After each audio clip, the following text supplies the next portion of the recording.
हरे कृष्णा. सगळ्याला भक्तांचा आज हार्दिक स्वागत आहे. तिसऱ्या दिवसामध्ये गेल्या 2 दिवसामध्ये आपण पहिला आणि दुसरा स्कंद पूर्ण केला. आज तिसरा आणि चौथा स्कंद पूर्ण करण्याचा प्रयत्न करू. श्रीमद भागवतम हे विशाल एक समुद्रसागरासारखं आहे आणि ह्या सागरामध्ये याच्यामध्ये आपल्यासारखे साधारण जीवात्मे किंवा माश्या काय गोता लावणार, अथांग याच्यामध्ये ज्ञान आहे. आणि याच्यावर आचार्याने जी प्रक्षा केलेली आहे, टीका केलेली आहे किंवा त्याचं विश्लेषण केलेले ते अतिशय विस्तृत आणि विश्लेषण केलेले. आणि 7 दिवसामध्ये ह्या भागवतामध्ये आपण जर पाहायला गेलं तर सागराच्या वरच्याच आपण पाण्यामध्ये खेळतोय, अजून खोल जात नाहीत. खोलवर जाणं म्हणजे काय तर भागवताचा एक श्लोक, एकेका श्लोकामध्ये एक शब्द आपल्याला गहन ज्ञान देत असतो. पण आपल्याकडे काळाचा किंवा वेळेचा खूप अभाव आहे आणि त्याच्यामध्ये काळा वेळाचा तर अभाव आहे आणि दुसरं म्हणजे आपली क्षमता श्रवण करण्याची. आज कलियुगामध्ये 2-3 तास बसणं म्हणजे खूप कठीण जातं, कारण शारीरिक आपल्याला एवढं साथ देत नाही आणि त्याचं तात्विक आलं तर आणखीनच थोडं कठीण जातं. कथा असल्या तर सोप्या जातात. आणि महाराष्ट्रामध्ये जेव्हा प्रचार प्रसार करताना बऱ्याच ठिकाणी कीर्तन प्रवचनं करताना आणि कथा करताना एक गोष्ट जाणवली की आजकाल भागवत कथा खूप अशा मनोरंजक होत जातात दिवसेंदिवस. म्हणजे थोडीशी 5 मिनटं कथा असते आणि बाजूला भजन संगीत चाललेलं असते आणि श्रोत्यांना बी खूप छान वाटतं आणि जो वक्ता असतो तो पण सुंदर विश्लेषण करत राहतो आणि त्याच्यात दोघांचा मनोरंजनचा खेळ चालतो. पण जे येशी भक्तिवेदांत स्वामी प्रपादानं आम्हाला जे तत्त्व शिकवलं आहे ते म्हणतात की ह्या 7 दिवसामध्ये तुम्ही सगळ्यांना मनोरंजन करण्यापेक्षा त्यांचं आत्मरंजन कसं होईन याच्याकडे लक्ष द्या. कारण मनोरंजन करायला गेले तर त्याने उदाहरण दिलं की सुखदेव गोस्वामी राजा परिषदेनं कुठे हार्मोनियम पेटी किंवा तबला किंवा संगीत त्याच्यात नृत्य लावलं नाही किंवा राजा परिषदेनं कृष्णाचं आणि भगवान कृष्णाचं आणि रुक्मिणीचं लग्न लावलेलं कुठं वर्णन नाही किंवा दुसरं कृष्ण जन्म करताना जे आजकाल तर ते पाळणा खेळवतात तर सगळा त्या वेळ त्याच्यात जातो. याचा अर्थ हे नाही आहे की भजन, त्याच्यामध्ये भजनामध्ये थोडं नामसंकीर्तन होणं महत्त्वाचं आहे. म्हणून तुम्ही बघत असाल तुम्हाला तिथं भजन खूप कमी ऐकायला भेटतात ना नामसंकीर्तन, कारण त्या कथेमध्ये काही त्रुटी नको राहिला. आणि दुसरं आपलं शुद्धीकरण आणि आपण ज्या कार्यासाठी करतो त्या शुद्धीकरणासाठी आपण जास्तीत जास्त 4 गोष्टीचं विश्लेषण करीत आहोत. भगवंताचं नाम, भगवंताचे रूप, भगवंताचे गुण आणि भगवंताची लीला. ह्या 4 भगवंताचा जेव्हा आपण जास्तपणे ग्रहण करू, स्वीकार करू, श्रवण करू, कीर्तन करू, स्मरण करू, तेवढं आपल्या हृदयाचे शुद्धीकरण होणे. म्हणून श्रोतांनो आपण लक्ष ठेवलं की आपल्याला आत्मरंजन करायचं का मनोरंजन करायचं असेल आणि TV चॅनल्स किंवा बऱ्याच ठिकाणी ह्या गोष्टी चालतात आणि आपण नामसंकीर्तनाबरोबर भगवंताच्या कथा आणि कीर्तन हे दोन्ही सोबत ठेवतो आहे. हे दोन्ही सोबत ठेवण्याचं एकमेव कारण काय की आपल्याला स्मरण झालं पाहिजे, त्याचा मागचा तो हेतू आहे. तर आज आपण काल जसं परीक्षित महाराजांनी जे प्रश्न विचारले सृष्टीचे आणि सृष्टी कशी निर्माण झाली, तर का बरं सुखदेव गोस्वामीने पहिल्या 2ऱ्या स्कंदामध्ये सृष्टीची एवढं विस्तृतपणे विश्लेषण केले की महाविष्णूपासून गर्भदक्ष आई विष्णू आणि गर्भदक्ष आई विष्णूने नाही का महत्त्व निर्माण केलं. महत्त्व म्हणजे ब्रह्मांड आणि एका ब्रह्मांडामध्ये 14 लोक आणि 14 लोकांमध्ये 24 तत्वाचं वर्णन केलं आणि त्या 24 तत्वामध्ये कोण कसे पार्ट आहेत ते विश्लेषण केलं. त्याच्यामध्ये 5 कर्मेंद्रिय, 5 ज्ञानेंद्रिय, त्याचे विषय, त्याचे रंग, पुन्हा 5 पंचमहाभूत 20 झाले आणि त्याच्यामध्ये मन, बुद्धी आणि अहंकार असे 23. आणि काही टीकाकार किंवा आचार्य म्हणतात 24 तत्व ते आत्मा आहे, 25 तत्व आहे ते चेतना आहे आणि 26 तत्व आहे ते परमात्मा आहे. याच्यामध्ये तत्व भासामध्ये किंवा तत्व ज्ञानामध्ये विश्लेषण आहे. पण भागवतामध्ये 24 तत्वाचं वर्णन केलेलं आहे आणि बाकी आचार्य 2 करतात, एक आत्मा आणि एक परमात्मा करतात. तर या 24 तत्वाचं वर्णन एवढं करण्याच्या मागचे आपलं सुखदेव गोस्वामींचं एक होतं, त्याचा मागचा मेन हेतू होता की जोपर्यंत भगवंताची महानता आपल्याला कळणार नाही तोपर्यंत आपल्याला भगवंताची मधुरता समजणार नाही. महानता म्हणजे किती, भगवंत किती महान आहे, त्यांनी किती सृष्टी निर्माण केली, जीवात्म्याला कसं निर्माण केलं आणि जीवात्म्याला निर्माण करताना त्याच्यामध्ये काय काय एलिमेंट्स असतात, काय काय पदार्थ असतात, त्याचं अतिशय डिटेल्स वर्णन विस्तृतपणे वर्णन केलं. म्हणून या 24 तत्वामध्ये सगळ्यात महत्त्वाचं एक तत्व म्हणजे अहंकार आपल्यामध्ये टाकलेला आहे ह्या 24 तत्वामध्ये. आणि अहंकार आत्म्याबरोबर नेहमी वास करत असतो. येऊन तुम्ही प्राण्यामध्ये पण अहंकाराचा प्रकार बघू शकतो. बघा, जर तुम्ही रस्त्यानं कुत्र्याला पाहिलं तर ह्या गलीचा त्या गलीला कुत्रा गेलेला आवडत नाही. तो म्हणतो हा माझा एरिया आहे, आणि हा कुत्रा म्हणतो माझा एरिया आहे. म्हणजे कुत्र्यामध्ये सुद्धा तो अहंकार, प्राणी जरी असेल तर तो अहंकार तिथं सुटत नाही. आपण तो मनुष्य आहेत. म्हणून अहंकार जो एलिमेंट्स आहे भगवंताने अतिशय सूक्ष्म, म्हणजे जेव्हा तुम्ही सृष्टीचं भेदन करता योगामध्ये जो अष्टांग योग करतो तर तो ध्यान करीत असताना यम नियम प्राणायाम प्रत्याहार धारणा समाधी अवस्थेत जातो. तर त्यावेळेस त्याला एक एक लेअर कमी करायचे असतात. पहिले पंचमहाभूत. पंचमहाभूत म्हणजे पहिले पृथ्वी, नंतर आकाश, जल, अग्नी आणि वायू या गोष्टींचं नाही का सोडायचं असतं. आणि त्यानंतर मग अहंकार येतो. अहंकार त्याच्या डबीला, मग सूक्ष्म पदार्थ आणि मन येते, मग बुद्धी येते. अशी एक एक गोष्ट जेव्हा तो सोडत जातो तेव्हा त्याला ती मुक्ती भेटते. आणि मुक्तीमध्ये 5 प्रकारच्या मुक्ती आहेत. आता भौतिक संसारामध्ये आपल्याला एक मुक्ती माहिती असते, घरातल्याला कटकटी वैताग आलाय म्हणून म्हणतात एकदा कधीच मुक्त व्हा, हे मुक्ती असते. पण ह्या मुक्तीपेक्षाही आध्यात्मिक मुक्ती म्हणजे त्याला 5 प्रकारच्या मुक्तीचं वर्णन करतात. एक सारूपी मुक्ती. सारूपी म्हणजे भगवंतासारखं स्वरूप असणं, त्याला सारूपी मुक्ती. सालोकी मुक्ती. सालोकी म्हणजे भगवानचे जे धाम आहे वैकुंठ त्या लोकांमध्ये निवास करणे. सायुज्य. सायुज्य म्हणजे त्याच्यात विलीन होणे. सृष्टी. अशा 5 प्रकारच्या मुक्तीचं वर्णन आपल्या वैदिक ग्रंथामध्ये विशेष करून भागवतात करण्यात आलेले. तर आपण जेव्हा आध्यात्मिक प्रगती करतो तर साध्य आणि साधन कळायला पाहिजे. जेव्हा जर तुम्ही मार्केटमध्ये जातात तर तुम्ही गाडी काढताना तुमच्या ध्यानामध्ये फोकस असतो, नाही आता गाडी काढायचं, आपल्याला ऑफिसला जायचं आहे, पेट्रोल पंपवर जायचं, किंवा पिशवी घेता तर मार्केटमध्ये जायचं. म्हणजे प्रत्येक गोष्ट तुम्ही जेव्हा वस्तू घेता तर तुमचं साध्य फिक्स असते आणि त्या साध्याला जाण्यासाठी साधनाचा उपयोग करतात. बरोबर ना? का असं नाही की चला बरं गाड्यान भेटली आणि कोणाही रस्त्याला पळवतात का? नाही. साध्य पहिले फिक्स करतो आणि नंतर साधनाचा उपयोग करतो. नुसतं तुम्ही जर साधनाचा आणि साध्य नसेल तुमचं आणि नुसतं साधनाचा उपयोग करतायत तर त्याचा काय उपयोग नाही. तुम्ही कुठेही गाडी पळवता तर जायचं कुठं हा प्रश्न पडतो. म्हणून लोक मार्केटमध्ये जाताना भाजी बघताना चांगली वाईट बघतात. कपडे घेताना आपण खूप वेळा निरीक्षण करतो. बऱ्याच गोष्टी करताना आपण 10 वेळा पारख करतो. पण अध्यात्म करताना आपण पारख कधीच करत नाही. कोणी काही सांगितलं की लगेच त्याच्या मागं नाही का त्या परंपरा चालू होतात. जसं परंपराहून एक घटना आठवली मला. एक ब्राह्मण एका मोठ्या यजमानाकडे नाही का यज्ञासाठी त्याला बोलवलं. आणि बोलवल्यानंतर त्याच्यासोबत त्याचा मित्र होता, त्याचा पुत्र होता, मुलगा होता. आणि मुलगा असल्यामुळे त्या घरामध्ये यज्ञाचा असाच मंडप टाकला. तिथे यज्ञ सामग्री ठेवली होती, समिधा ठेवल्या होत्या, तूप ठेवलं होतं आणि आसन टाकले होते. आणि यजमान आणि जी यजमानाची पत्नी आहे ते पण बसले होते. नेमकं त्या पूजेची तयारी करीत असताना एक काळं मांजर सारखं फिरायचं आणि जे सीधा सामग्री होती, समिधा होती, त्याला स्पर्श करायचं.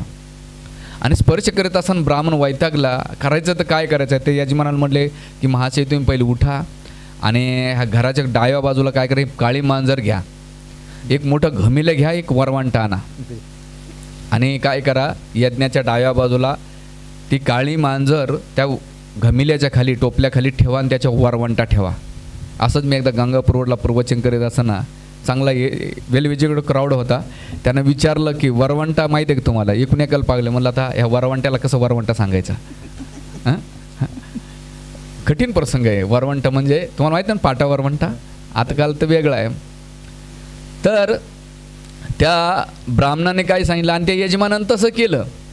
काय केलं की घराच्या डाव्या कोपऱ्यामध्ये एक काळी मांजर त्याच्या घमिला आणि त्याच्या वरवंटा ठेवला. आणि केल्यानंतर त्या ब्राह्मणाच्या पुत्राने पाहिलं की अरे आपल्या वडिलांनी पूजेच्या पहिले नाही काळी मांजर ठेवून दिली. ठेवून दिल्यानंतर काही काळानंतर तो मुलगा पूजा करायला गेला. नेमकं दुसऱ्या ठिकाणी तो यज्ञ करायला गेला आणि यज्ञ करीत असताना त्याने सामानाची लिस्ट दिली. त्या सामानाच्या लिस्टमध्ये त्यानं सांगितले काळी मांजर पाहिजे आपल्याला, एक घमिलं पाहिजे, एक वरवंटा पाहिजे. ती यजमानाला बी प्रश्न पडला नाही, कारण की यजमान ब्राह्मण जो सांगेल ते ब्रह्मवाक्य असतं, मान्य, हरकत नाही. मग आणली सीधा सामग्री, यज्ञाची सगळी तयारी झाली. ते म्हणले काम करा, आता यज्ञ पेटवायचा आहे आणि तुम्ही काय करा, ती डाव्या कोपऱ्यात नाही काय काळी मांजर त्या पहिले त्यानं शोधलं की मांजर स्वाद्याची कुठं काळी मांजर, इथून घन प्रश्न होता. आणि तुम्हाला दुसरी नाही, काळीच पाहिजे, काळीच पाहिजे, दुसरी कोणती नको. आणि मग त्यांनी काळी मांजर आणली आणि त्या घमीला पाहिलं आणि घमीला खाली ठेवली आणि वरून वरवंटा ठेवली आणि हळूहळू तशी परंपरा झाली. जिथं जिथं जायचा तो तिथे तिथं तशा परंपरा. तसंच आपण पण आपल्या घरात ज्या परंपरा फॉलो करतो त्याच्या मागचं विज्ञान काय, शास्त्र काय, हे आपल्याला काहीच माहीत नाही. आपण अंधाधुंदी करतोय. म्हणून श्रद्धेचे 3 प्रकार सांगतात आचार्य. श्रद्धेचे 3 प्रकार म्हणजे एक रजोगुणी श्रद्धा, तमोगुणी श्रद्धा आणि सत्वगुणी श्रद्धा. तमोगुणी श्रद्धा म्हणजे अंधाधुंदी. कोणी काही सांगितलं, आज ह्या रस्त्यानं जावं त्या रस्त्यानं पळणार, जिथं जे वाटेल त्या रस्त्यानं, मग हे दर्गे बाबा इकडं तिकडं पळणं, याला म्हणतात तमोगुणी श्रद्धा. रजोगुणी म्हणजे जिथून काय भेटतंय, म्हणजे जसं मी तुम्हाला आवळा द्यायचा आणि भोपळा मागायचा. हां. आणि सत्वगुणी श्रद्धा म्हणजे शास्त्रावर आधारित असलेले, जे शास्त्र काय सांगतंय आणि शास्त्राच्या मतानुसार चालणं. जसं तुम्ही एक TV घेतात, वॉशिंग मशीन घेतात, फ्रीज घेतात, त्याच्यात एक मॅन्युअल बुक येतं, त्याला हाताळलं पाहिजे कसं, त्याची गॅरंटी वॉरंटी, लक्षात आलं.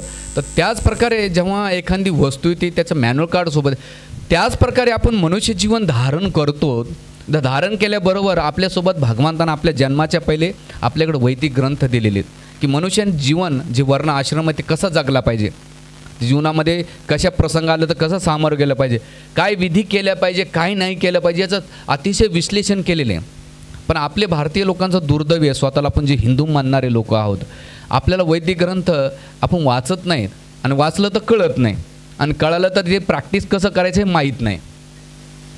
म्हणून याच्यासाठी मी एक मुद्दा सांगायचा होता की साध्य आणि साधन कळायला पाहिजे. तुम्ही जी साधना करतायत त्या साधनाचं साध्य काय. तुम्ही एखादा जप करतायत, तप करताय, यज्ञ करतायत, वृत्त कैवल्य करतायत, हां, सगळं तुम्ही करतायत, त्याचं काहीतरी गंतव्य असावे ना. का नुसतं बुवा सगळे सांगतायत पण मी जे करतोय त्याचं फलभूत काय, हे जोपर्यंत होत नाही तोपर्यंत तुमची साधना, म्हणजे जसं रस्त्यानं गाडी साधनानं नुसती गाडी पळवण्यासारखं आहे, पण ती गंतव्य नसेल तर तुम्ही एक दिवस खंटून. आणि श्रीमद भागवतम सुखदेव गोस्वामी म्हणतात श्रमी केवलम हे निरर्थक आहे. म्हणून आपण जे काही करणार आहोत त्याच्या पहिलं आपलं साध्य, जे साध्य आहे, गंतव्य आहे, आपल्याला ते क्लिअर पाहिजे. आणि आपल्या सगळ्यांचं इथं गंतव्य एकच आहे, भगवान विष्णूंची वैकुंठ प्राप्ती करणं, ना की भौतिक जगामध्ये आपल्याला काही गोष्टी मागणं किंवा नाही. भगवंता आतापर्यंत माझ्यासाठी सगळं मागितलं, पण आता मी तुझ्यासाठी काय आवडतं हे मी करणार आहे. आणि तेच तत्व आपल्याला श्रीमद भागवतम शिकवतं आहे. आणि त्या भागवतामध्ये हे 24 तत्व किंवा हे सृष्टी कशी निर्माण केली, त्याच्यामध्ये कोणते कोणते हे घातले, याचं विश्लेषण राजा सुखदेव गोस्वामी राजा परीक्षितला केल्यानंतर सौनकादी ऋषीनं प्रश्न केला की तुम्ही पद्मकल्पाचं अतिशय विश्लेषण केलं सुखदेव गोस्वामीनं, तर हे सुत गोस्वामी आता तुम्ही थांबा थोडंसं आणि तुम्ही काय करा, थोडंसं ह्या तात्विक झाल्यामुळं तुम्ही काय करा, आता आम्हाला जे मैत्रे विदुर आहेत त्याचं संवादाचं आम्हाला वर्णन करा. म्हणजे काय तर थोडी फिलॉसॉफी झाली की कथा सांगायला त्यानं. आणि भागवतामध्ये सिक्वेन्स पाहायला गेलं ना तर बऱ्याच वेळा जे रेग्युलर अभ्यास करणार त्यांना सिक्वेन्स कळते, पण जे नवीन श्रोता असतो कधीमध्ये ऐकणारा असतो त्याला काही सिक्वेन्स कळतच नाही. आणि आपली जी कथा आहे ती सिक्वेन्सनं चाललेली आहे, तरी मग थोडं थोडं तुम्हाला कथा, कधी तत्त्वज्ञान, कारण मी ते पूर्ण घेण्याचा प्रयत्न आहे. पाहिजे तर एखादा 8वा दिवस मी थोडासा जास्त घेईन किंवा 7वा पण घेईन, कारण मला पूर्ण 12 स्कंद इथं पूर्ण करायचेत. तर यासाठी सुखदेव गोस्वामी आपलं सौनकादी ऋषीनं मैत्री विदुरचा असा संवाद ऐकण्याची इच्छा प्रदर्शित केली आणि मग आता सूत गोस्वामी करतात. तर त्यावेळेस त्यामध्ये ते सांगतात की राजा परीक्षितने हेच प्रश्न केले होते. काय प्रश्न केला होता की मैत्री विदुरजीची आणि मैत्रीची भेट कशी झाली. मग त्याचा प्रसंग येतो महाभारतामध्ये, जेव्हा द्रौपदीचं वस्त्रहरण झालं आणि वस्त्रहरण झाल्यानंतर त्याच्यामध्ये ते सर्वस्व हरून गेले होते. हरून गेल्यानंतर 12 वर्षे वनवास आणि 1 वर्ष अज्ञातवास, म्हणजे असं 13 वर्षे त्यांना वनवासात काढावं लागले. आणि 13 वर्षे वनवास संपून आल्यानंतर जेव्हा पुन्हा आले तर त्यावेळेस भगवान कृष्णाने अक्रूरजीला पाठवलं होतं धृतराष्ट्राकडे की तू जा आणि त्यांना समजून सांग बाबा की पांडवांचं जे हक्काचं राज्य आहे ते तू दे त्यांना. पण धृतराष्ट्र आपल्या मुलांच्या प्रती मोह आसक्तीमुळे त्याने ते काय केलं, दुर्लक्ष केलं. आणि मग केल्यानंतर पुन्हा भगवंताने आपला संदेश पाठवला आणि म्हटले की पांडवांना त्यांच्या न्यायाचं राज्य किंवा काहीतरी द्या. पण दुर्योधनाने कौरवाने अजिबात ऐकलं नाही.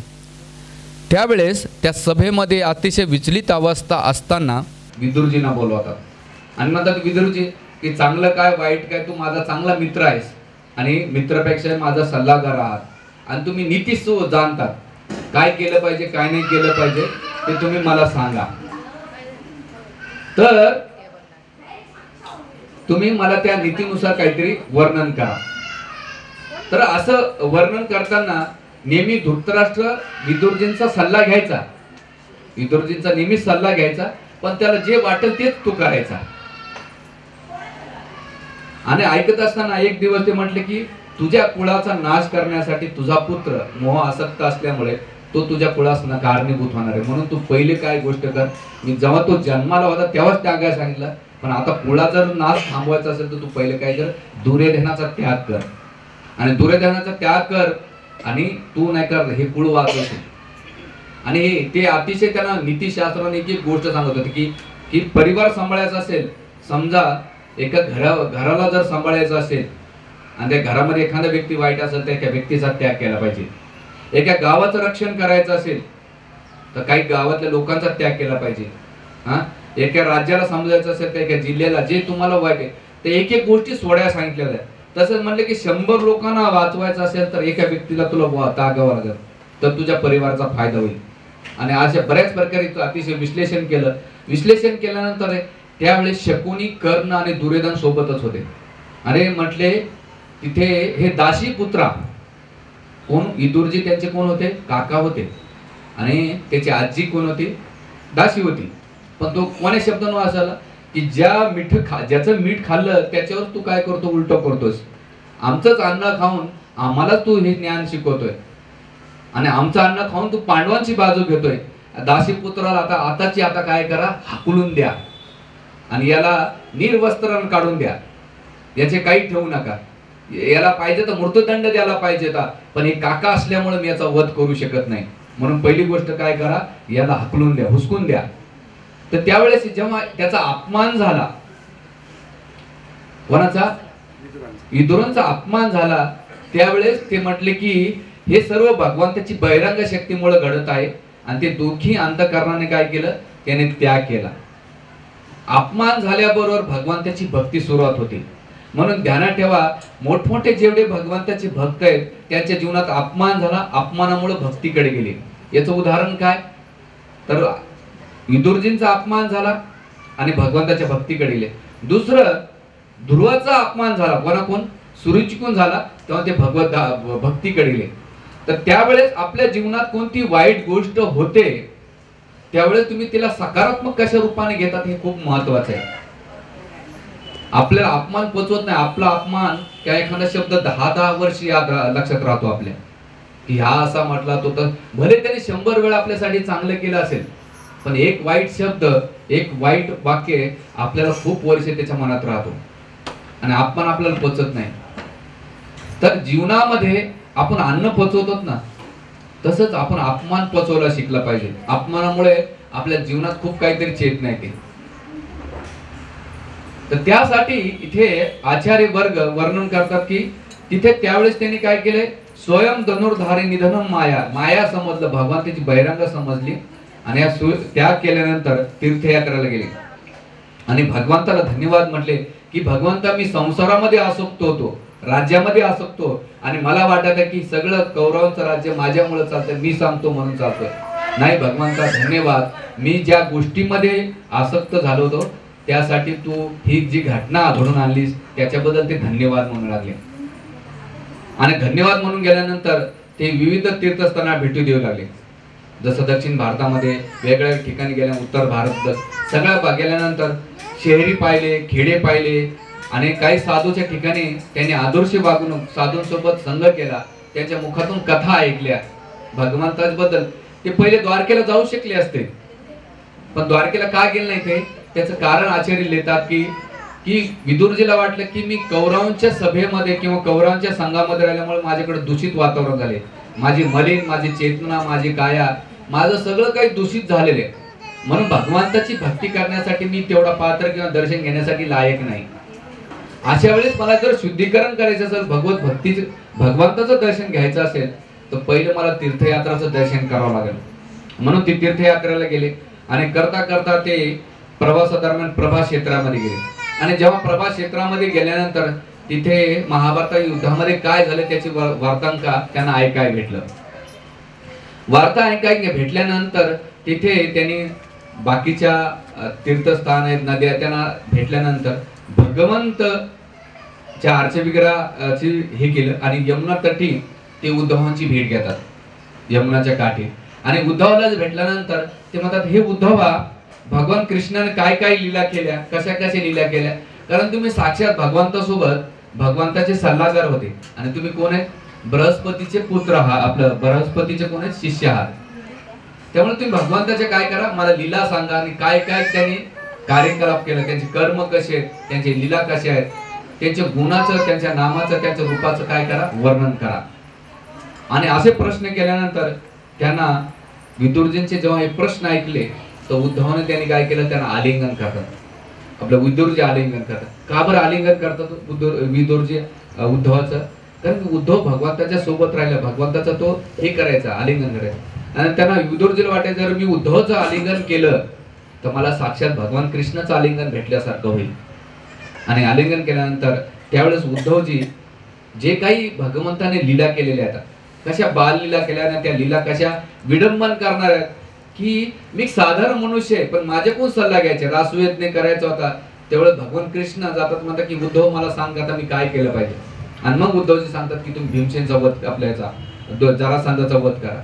महाभारताच्या युद्धामध्ये एवढं केलं पण तरी भगवंत माझ्याकडून गायडन्स घ्यायचे. तर कंसाचा वध करता प्रत्येक ठिकाणी भगवंत वेगळं, गोपींसोबत त्यांचं प्रेम काय होतं. मला वाटायचं मी भक्तीतला सर्वश्रेष्ठ अधिकारी आहे, भगवंताचा जवळचा मीच आहे, पण माझा अभिमान, माझा गर्व पाहिला त्यावेळेस भगवंताने मला काय केलं, उद्धव संदेश पाठवण्यासाठी वृंदावनला पाठवलं.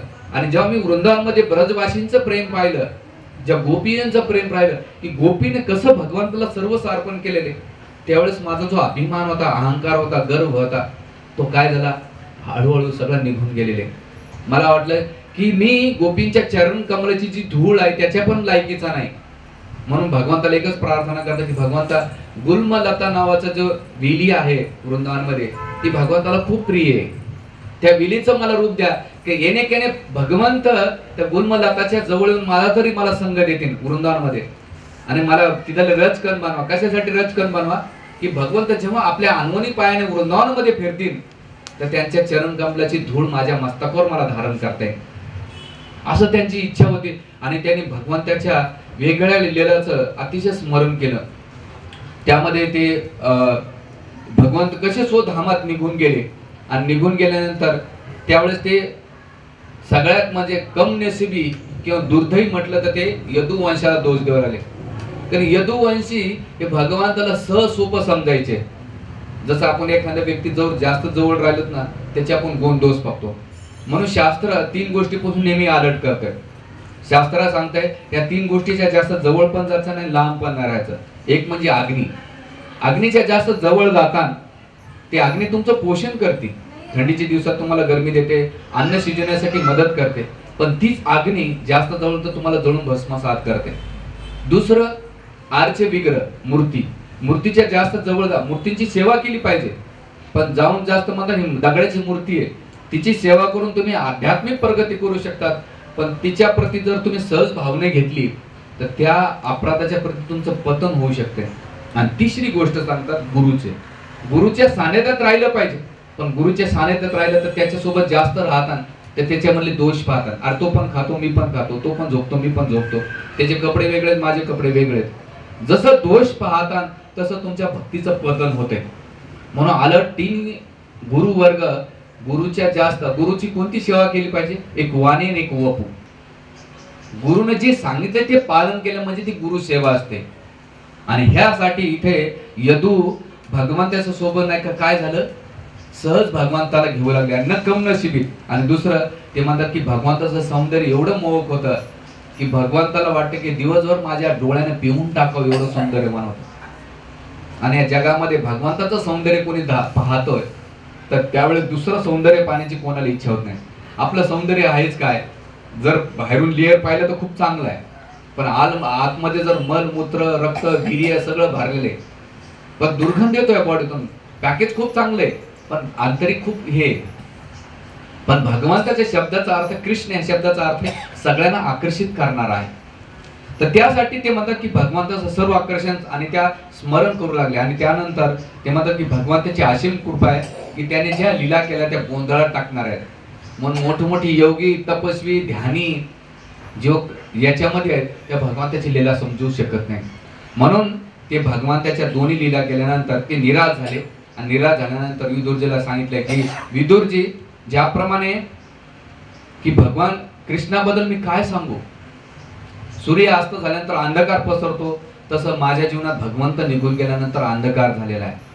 आणि माझ्यामध्ये सगळ्यात मोठी संपत्ती विपत्ती काय आहे की माझ्या जीवनातून भगवंत गेले, ही सगळ्यात मोठी विपत्ती आहे. संतांच्या जीवनात किंवा भगवत भक्ताच्या जीवनामध्ये संपत्ती भौतिक नाही आहे, तर त्यांची संपत्ती भगवंताचं स्मरण करणं. ज्या दिवशी भगवंताचं स्मरण करणं म्हणजे त्यांची संपत्ती झाली, आणि ज्या दिवशी भगवंताचे स्मरण झालं ती विपत्ती मानतात ते.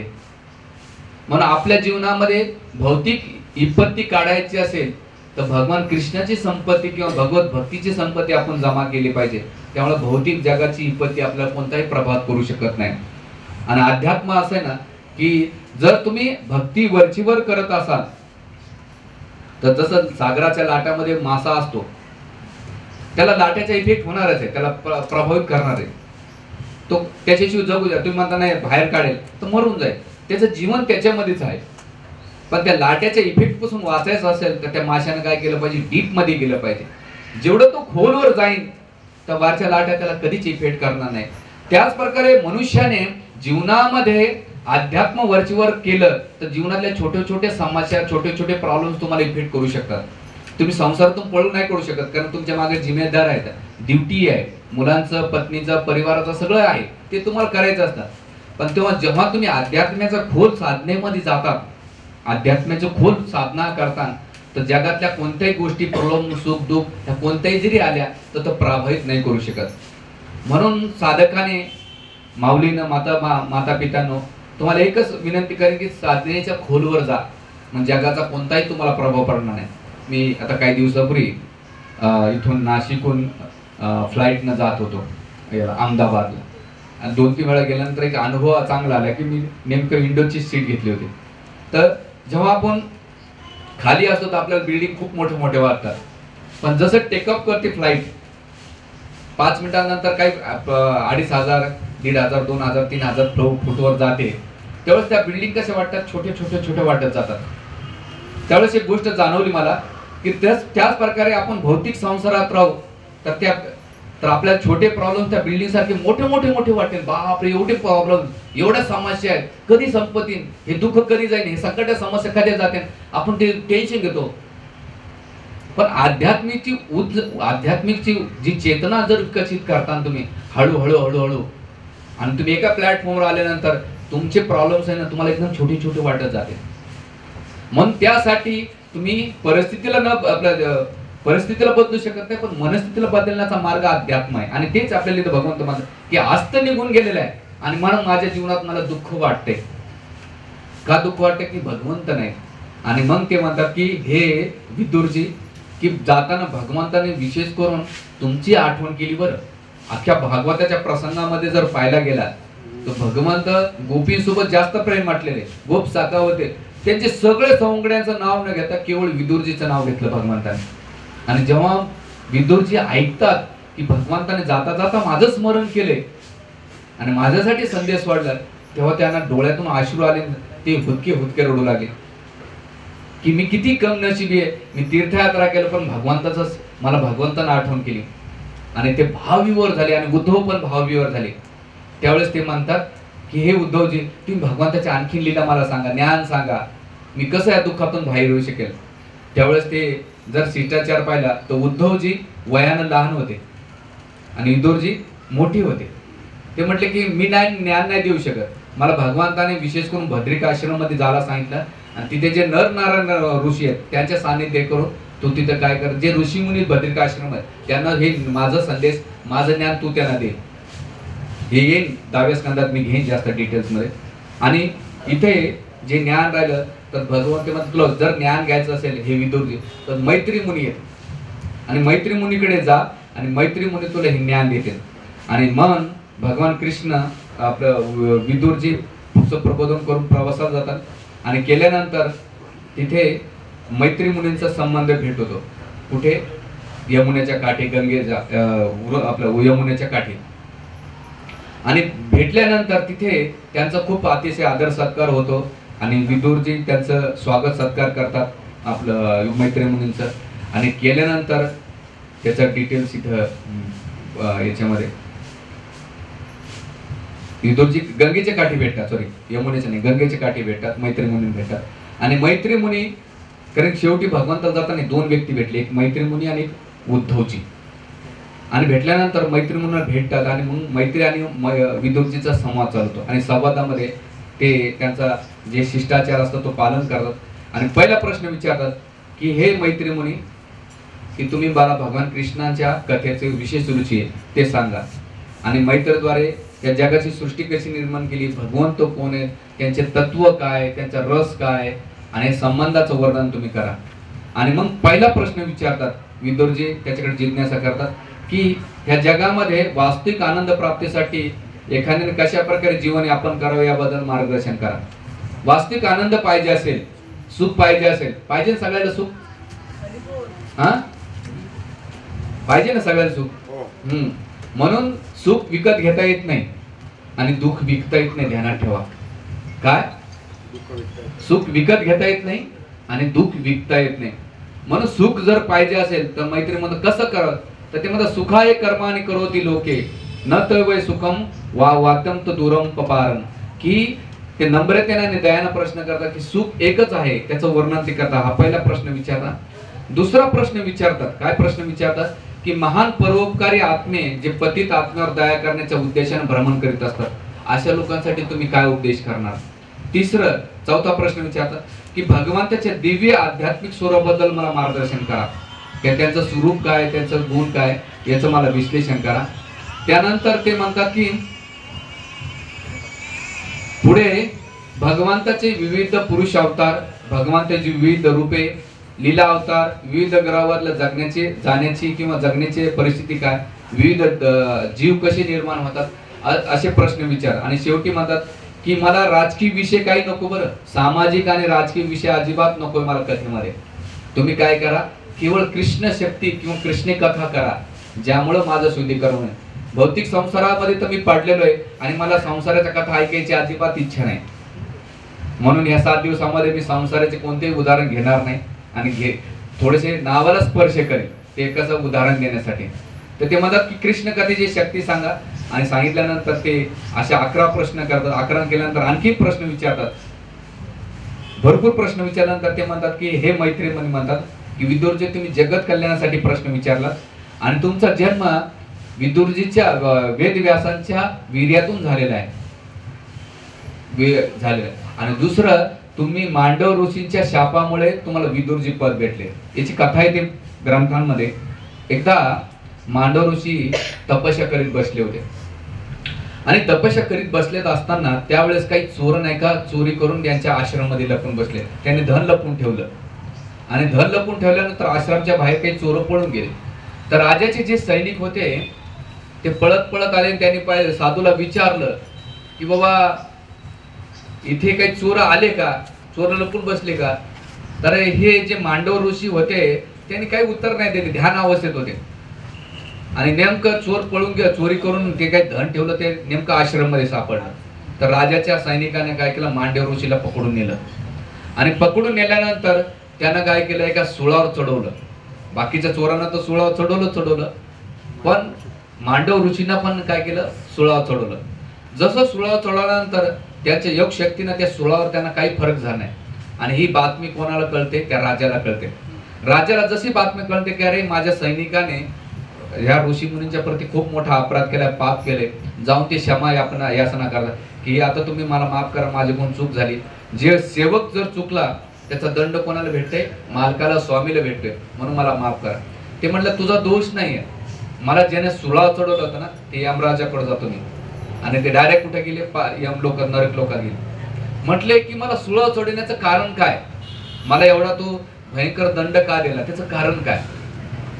त्यावेळेस यमराज म्हटले, जेव्हा तुम्ही लहान होतात 7 वर्षाचे त्यावेळेस तुम्ही काय केलं, काटा घेतला आणि काट्यानं काय केलं, जे किडे असतात ना त्याचे डोळे तुम्ही फोडले होते आणि त्याला तुम्ही अतिशय वेदना दिले. तर म्हणून त्या जे पापाचं फळ तुम्हाला आता मी दंड म्हणून हे दिलेलं आहे. त्यावेळेस मांडव ऋषी एवढे चिडून जातात, एवढे क्रोधित होतात की 5-7 वर्षाच्या बालकाला काहीच कळत नाही, तो अज्ञान असतो. आणि शास्त्र म्हणते 7 वर्षाच्या बालकाचे जेवढे काही पाप असतात त्याला क्षमा असते. पण तुम्ही एवढ्या गोष्टीसाठी मला सुळाव चढवलं, तुमची बुद्धी शूद्रासारखं होईल आणि तुम्ही आता पुढच्या जन्मामध्ये शूद्र म्हणून जन्माला येतात. आणि तेच यमराज जेव्हा पुढे विदुरजी म्हणून नाही का दासीच्या पोटी जन्माला आले होते. मग प्रश्न तिथे विचारला गेलाय की यमराज जर सुट्टीवर गेले होते तर त्यांचं पद कोण चालवलं. तर जे 12 आदित्यपैकी एक आर्यमा देवता आहे, त्या आर्यमा देवताला नाही का त्या पदावर बसवलं होतं. कशावर पदावर बसवलं होतं.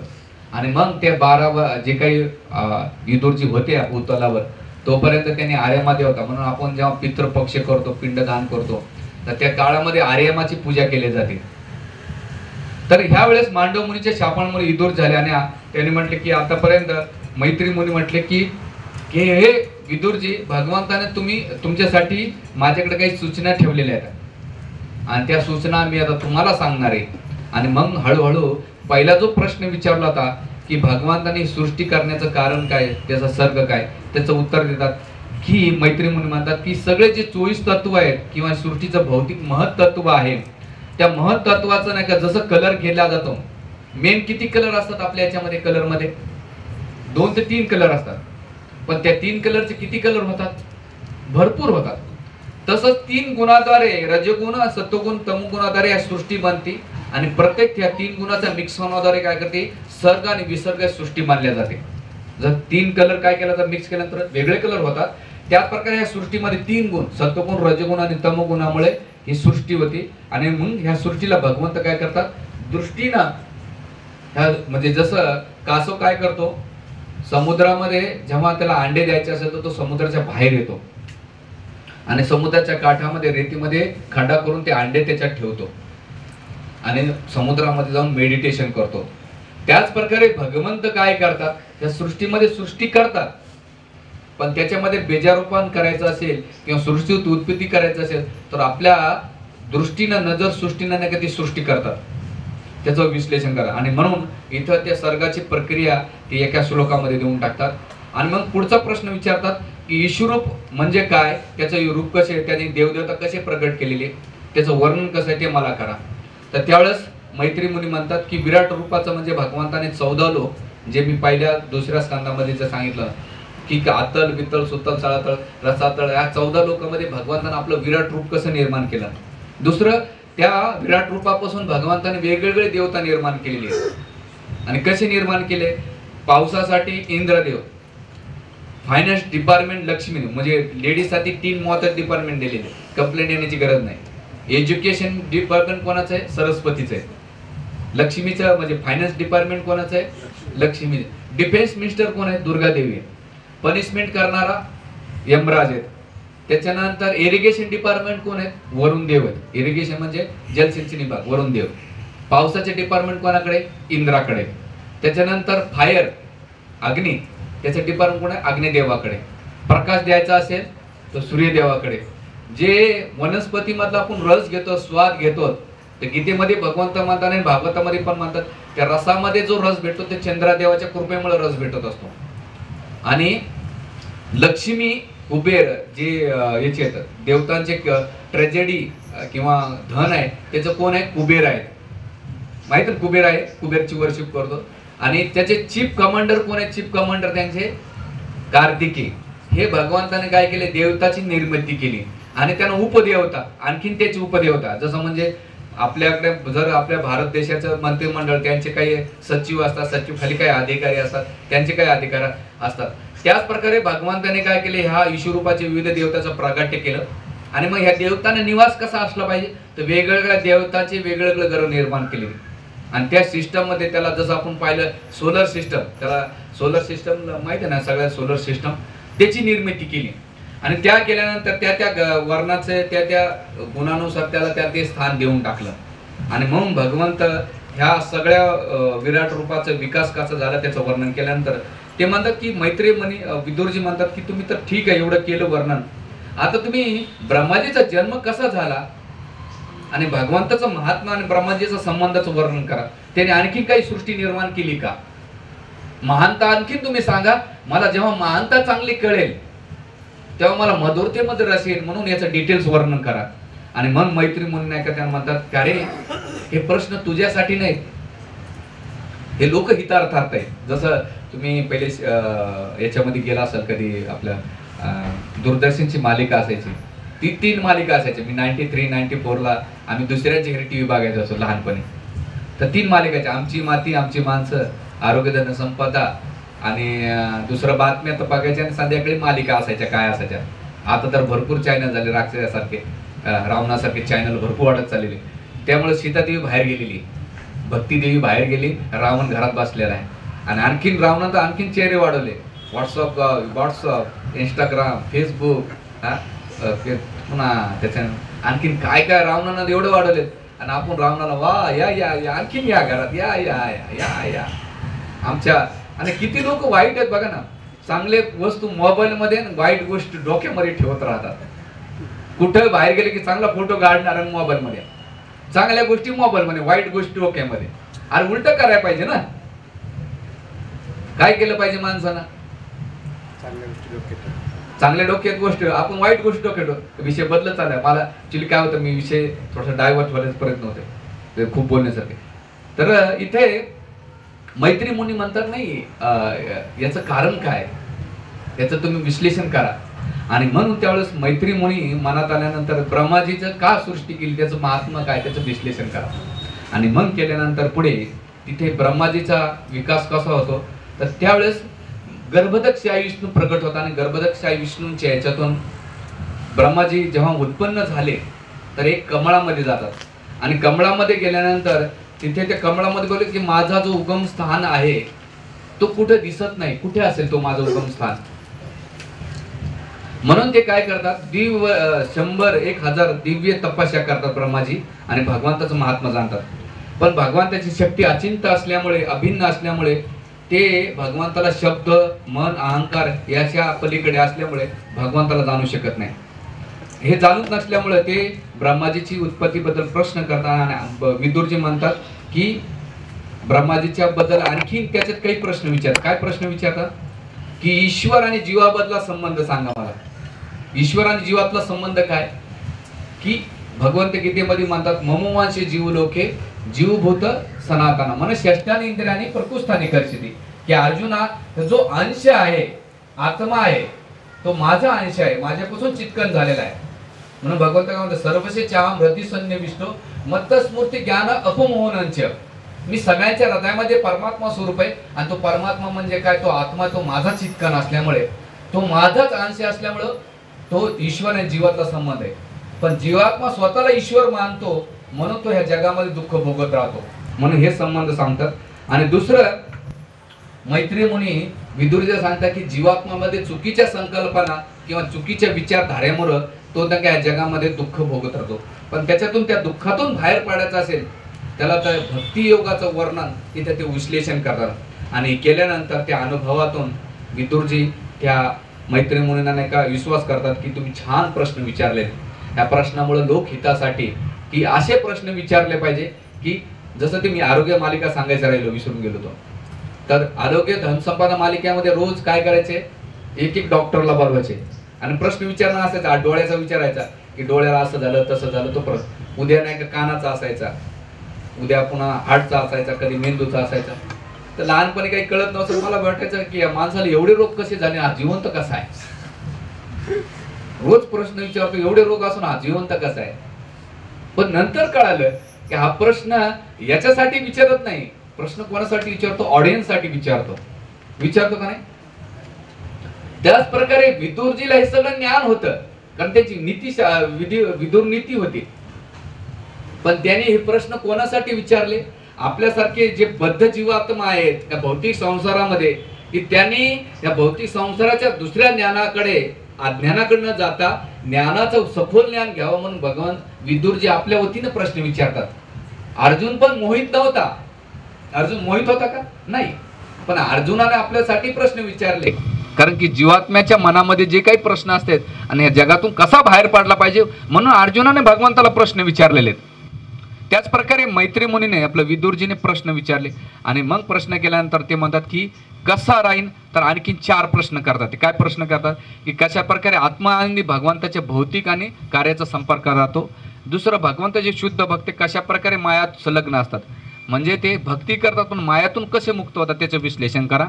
आणि जीवात्माच्या हृदयामध्ये स्थित असतो कसा असतो त्याचं विश्लेषण करा. असं प्रश्न केल्यानंतर त्या प्रश्नाचे उत्तर देण्यास सुरुवात करतात आणि ते म्हणतात की पहिला प्रश्न म्हणते की भगवंताच्या भक्तीमध्ये जो असतो त्याला मायाचा प्रभाव पडत नाही. याचं उदाहरण भगवतीत भगवंत म्हणतात, दैवी हेच गुणमयी मम माया दुरतया मामेव प्रपदन्ते माया मे तरंती. ते जो मला शरण येतो त्याला मायाशक्ती काही प्रभाव करत नाही. आणि पण मायाशक्ती ज्याच्या प्रभाव करते मग ते काय करतो, या जगामध्ये काय करतो, स्वतःची ओळख आणि स्वतःचं साम्राज्य निर्माण करण्याचा प्रयत्न करतो. पण ते साम्राज्य कसे असतंय, एका स्वप्नवत प्रमाणे असतो. जसं स्वप्नामध्ये बघितलं आपण आपलं मुंडकं घेऊन पळतो किंवा बिल्डिंग उड्या मारलोत किंवा पक्षामध्ये उडान मारतो ना, पण ते स्वप्न राहतंय. तसंच आपण या जगामध्ये स्वप्नवत जीवन जगत असतो. म्हणून ते म्हणतात माया म्हणजे काय, स्वप्नवत आहे. आपण 60 वर्षाचं नाही का स्वप्न बघतो, पण 60-70 वर्ष झालं की स्वप्न तुटून जाते. नंतर कळत नाही स्वप्नामध्ये जे जे लोक आपल्याला बायको नवरा मुलं बाळ संबंधी कुठे गेले ते स्वप्नातले लोक. किती 100 वर्षाचं स्वप्न असेल जास्तीत जास्त 70 वर्ष, पण हे नंतर काय आहे स्वप्नातलं, काहीच नाही. याच्या पहिले कितीतरी स्वप्न पाहिले आपण, रोज स्वप्न बघतो, पण त्या स्वप्नाचा सकाळी आपल्याला काही उपयोगात येतो का? नाहीच. तसा संसार आहे, हा परिवार आहे, समाज आहे, हा स्वप्नवत आहे. म्हणून मायातून सुटायचं असेल, आपण ज्याला आपण आपलं म्हणतो ती आपलं नाही तर ती माया आहे. म्हणून मी नेहमी प्रश्न करत असतो, मी कोणाचा आणि माझं कोण? तुम्ही म्हणला मी याचा आहे, तर मग आपल्यासोबत येतोय कोण? तो म्हणतात तो माझा आहे, तर माझ्यासोबत येतोय कोण? मी कोणाचा आणि माझं कोण हे आपल्याला कळायला पाहिजे. आणि त्यासाठी स्वप्न होतं. आणि जसं ते म्हणतात की जसा चंद्र असतो पाण्यामध्ये प्रतिबिंब करतो, तशा जगामधलं नाही का सुख आहे ना चंचल आहे. खरं सुख आपल्याला कधी भेटलंच नाही. म्हणून मी एक वाक्य वापरलं होतं, सुख विकत घेता येत नाही आणि दुःख विकता येत नाही. सगळ्यात जास्त जर तुमच्याकडे सगळ्या वस्तू असल्या तर तुम्ही सुखी राहिले असते, पण का बरं सुखी नाहीत आपण? त्याचं कारण काय, माया. आपण मायाला अधीन धरलेले आणि त्या मायामुळे आपल्याला सुख भेटत नाही, दुःख भेटत, आपलं दुःखच भेटते. तर त्यासाठी या सुखाच्या जर आपल्याला पाहिजे असेल तर जे सुख पाहिजे असेल ते केवळ भगवंताच्या चरण कमलाशी भगवंताच्या भक्तीमध्येच आहे, दुसरं कोणतं नाही. म्हणून माझ्या दुःखाचं मला नष्ट करण्यासाठी तुम्ही काय करा, मला मदत करा, मला नाही का मार्ग दाखवा, मैत्रीमुनीला म्हणतात. आणि मैत्रीमुनी त्यांना ते ज्ञान देतात. आणि ज्ञान दिल्यानंतर आणखीन त्या विश्लेषण करतात. आणि मग ते म्हणतात की आता तुम्ही जो विषय पहिले प्रश्न विचारला तो सृष्टी कशी झाली ते सांगणार होते, त्याचं वर्णन करा आता तुम्ही.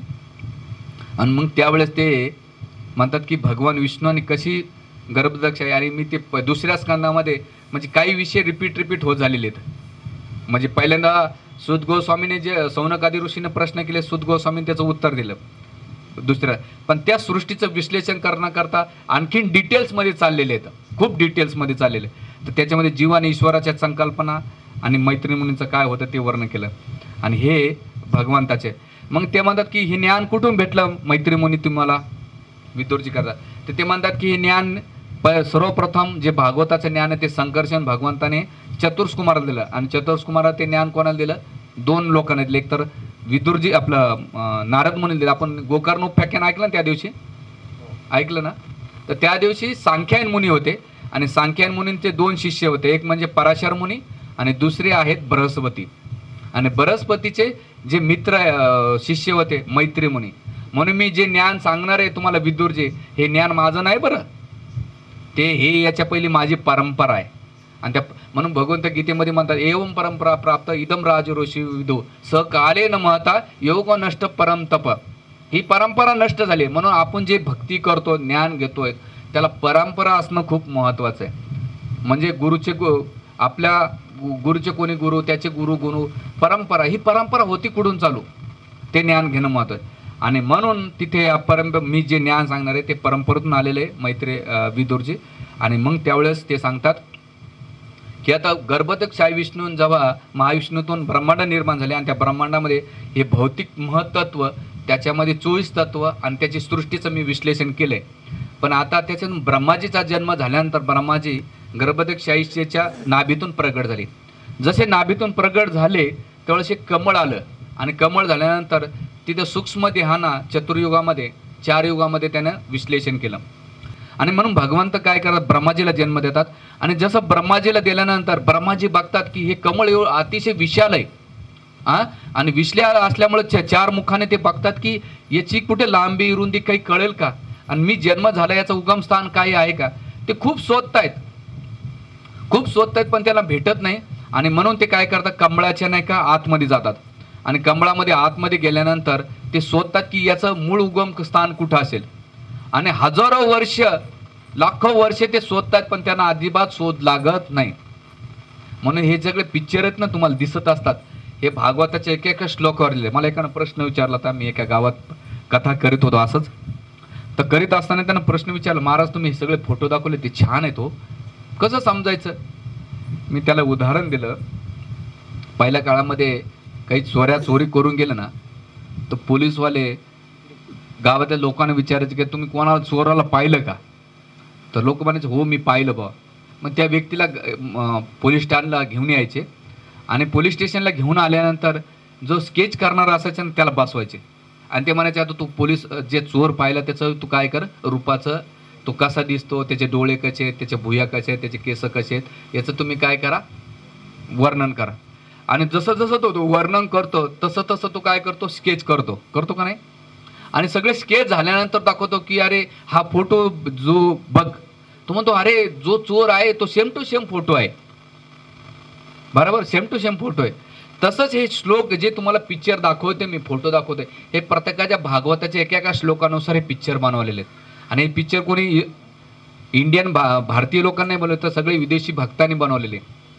म्हणजे काही चेतना असेल आणि काय त्याची भावना किती गहन एका शब्दावर नाही का, जसं मी भागवताच्या दशम स्कंदातले सगळे फोटो, म्हणून हे तुम्हाला भागवतम नाही का डोळ्यानं पाहावं कानानं ऐकावं सायमेंटिसली चालण्यासाठी दाखवतोय. तर त्यावेळेस ब्रह्माजी आपल्या नाभी कमळातून नाही का बघतायत पण त्यांना कुठंच भेटत नाही आणि मग अयशस्वी होतात आणि वैतागून नाही का त्यांना नाही का बाहेर येतात. आणि बाहेर आल्यानंतर त्यांना 2 शब्द ऐकाय भेटतात. काय शब्द ऐकाय भेटतात, तप तप तप, तप करा. तप केल्यानंतर आणि मग त्यावेळेस जेव्हा हे शब्द ऐकतात त्यावेळेस ते बघतात की भगवंताच्या ते ध्यान करतात. आणि किती वर्षे, 100 वर्ष ध्यानमग्नापासून भगवंताचं दर्शन घेतात. आणि ध्यान केल्यानंतर ते भगवंताला पाहिल्यानंतर भगवंताचं दर्शन घेतात. आणि भगवंताचं दर्शन घेतलं तर त्यावेळेस बघतात की अरे मी जे कमळ बघतोय ते अतिशय मोठं आहे पण माझ्यापेक्षा भगवंत विशाल आहेत. म्हणून तर भगवंताला पाहायचं असेल ना तर तपस्या करणं खूप महत्त्वाचं आहे. असं नाही की चला की मी भगवंताला पाहिजे. लोक काही म्हणतात. एक जण आमच्या मंदिरात बेवडा आला आणि म्हणतात महाराज मंदिर मला भगवंत दाखवतात का, तुम्ही भगवंताला पाहिलं का. म्हणलं अरे तुला कठीण प्रश्न विचारलाय, तू भगवंताला पाहिलं का. म्हटलं मी भगवंताला पाहिलं का नाही पाहिलं हा महत्त्वाचा विषयच नाही, पण माझ्या गुरुने आणि त्याच्या परमगुरूने संत तुकाराम महाराजांनी भगवंताला पाहिलं, श्रील प्रभुपादाने भगवंताला पाहिलं आणि मला त्यांच्यावर विश्वास आहे. काय, मला त्यांचा विश्वास. आणि मी जरी सांगितलं भगवंताला पाहिलं पण तुला विश्वास पटणार कसा. तर त्यासाठी भगवंताला पाहायचं असेल तर तप करणं महत्वाचं. आपल्यासाठी तपस्या काय, आपल्याला काही घरदार सोडून वनात जायचं का नाही. तपस्या म्हणजे काय की आपल्याला एकादशी व्रत केलं पाहिजे. एकादशी व्रत 3 प्रकारचे असतात. एक म्हणजे भरपूर लोक खातात दिवसभर टीव्ही बघतात आणि 3 टाइम चहा पितात. कसं काय एकादशी, पद्मपुराणामध्ये एकादशीचं आणखीन डिटेल्स वर्णन नाही. एकादशी म्हणजे ज्या दिवशी शरीराच्या गरजा कमी करणं आणि भगवंताचे चिंतन करणं त्याला एकादशी म्हणतात. उपवास, उप म्हणजे जवळ, वास म्हणजे भगवंताचे, त्याला उपवास म्हणतात. की पोटाचा उपवास धरायचाच आहे पण आपल्या वाचेनं काही वाईट न बोलणे, मनानं वाईट विचार न करणे, डोळ्यानं चुकीचं न बघणे, त्याला उपवास म्हणतात. आणि पहिल्या उपवासाची पहिली स्टेप आहे निर्जला केलं पाहिजे. निर्जला का केली पाहिजे की शरीरामध्ये आपल्याला नाही का 2 फायदे होतात उपवासाचे. एक तर आपल्यामध्ये कोलेस्ट्रॉल कमी होऊन जातो, आणि दुसरं उपवास धरण्याच्या मागे जसं तुम्ही कंपनीत गेलात तर कंपनीत गेल्यानंतर 7 दिवसानंतर कंपनीला 1 दिवस सुट्टी देतात. कशाला? मशीनला ऑइलिंग करण्यासाठी, ग्रीसिंग करण्यासाठी, बरोबर ना. त्याच प्रकारे आपण 12 महिने भरपूर खातो आणि आपल्याला रोग होतो. म्हणून डॉक्टर म्हणतात लोक जास्त कमी खाल्ल्यानं आजारी पडत नाही, जास्त खाल्ल्यानं आजारी पडतात. तर 15 दिवसातून आपल्या सिस्टमला बंद पाडलं पाहिजे आणि त्याला ऑइलिंग केली पाहिजे, म्हणून रोग होत नाहीत. त्यासाठी उपवास केला पाहिजे. उपवास म्हणजे निराहार केला पाहिजे. आमचे कितीतरी भक्त आहेत इथले, माताजी प्रभूजी पण निरांकार करतात, काही फरक पडत नाही. 24 तास निर्जला करून तर बघा, शरीर स्वस्थ राहते. आणि त्याच्यामुळं काय होते, माणूस निरोगी राहून भगवंताची भक्ती कर. त्या दिवशी आपण काय केलं पाहिजे? निर्जला म्हणजे काय? काही नका. दुसरं सजला. सजला म्हणजे त्याच्यामध्ये तुम्ही फळाचं दूध घेऊ शकता, थोडे फळं घेऊ शकता. आणि ते बी जर तुम्हाला होत नसेल तर भगर खा बाबा, आमटी खा, पण भक्ती तर करा, जप करा. नाही तर तुम्ही भरपूर उपवास धरले आणि भगवंताची भक्तीच नाही केली तर त्या उपवासाला काही अर्थ नाही. तर त्या दिवशी आपण काय केलं पाहिजे? भगवंताचं नाम संकीर्तन केलं पाहिजे. हरे कृष्ण कृष्ण कृष्ण हरे हरे, हरे राम राम राम हरे हरे.